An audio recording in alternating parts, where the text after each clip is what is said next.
Sir மனசாட்சியோட சொல்லுங்க sir. உங்க வீட்டுக்கு போன் பண்ணாம இன்டிமேஷன் கொடுக்காம வர்ற சொந்தக்காரன் எத்தனை பேர் சார்? ஒரு காலத்துல படக்குன்னு வருவான் ஒரு மாமா, ஒரு அத்தை, ஒரு சித்தி, திடீர்னு வருவா. வரவன் எங்க நிப்பான் தெரியுமா? வாசல்ல இல்ல, ஹால்ல இல்ல, படக்குன்னு கிச்சன்ல போவான். என்ன சமைக்கிற, என்ன பண்ற நீ, அரிசி எம்பிட்டு வச்சிருக்க, என்ன அரிசி இது அப்படின்னு அள்ளி போடுவான். அவன் அரிசி திங்கவா வரான்?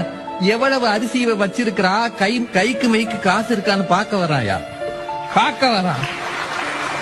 மளிகை ஜாமான திறந்து பார்ப்பான். மாசத்துக்கு வாங்கிருக்கியா, வாரத்துக்கு வாங்கிருக்கியா, தினம் வாங்குறியா?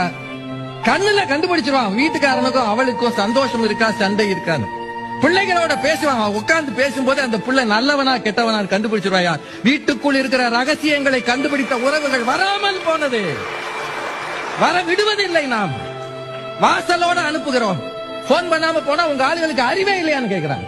சார் ஒரு விஷயத்தை நல்லா யோசிச்சு பாருங்க. நான் சொல்றது தப்பா இருந்தா நீங்க, பல வீடுகள்ல நடக்குதுயா.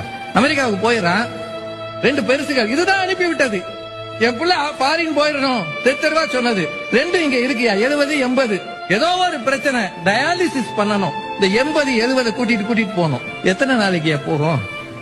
அங்க போய் நின்னா ஒரு பேயும் மதிக்க மாட்டாயா. அவன் அனுப்புற டாலர் இங்க மரியாதையை தருமாயா? கூட தோல் கொடுக்க ஆள் இல்லையா. இயற்கையை பண்ணுங்க, செயற்கையை எது வேணாலும் பண்ணுங்கய்யா. உறவுகள்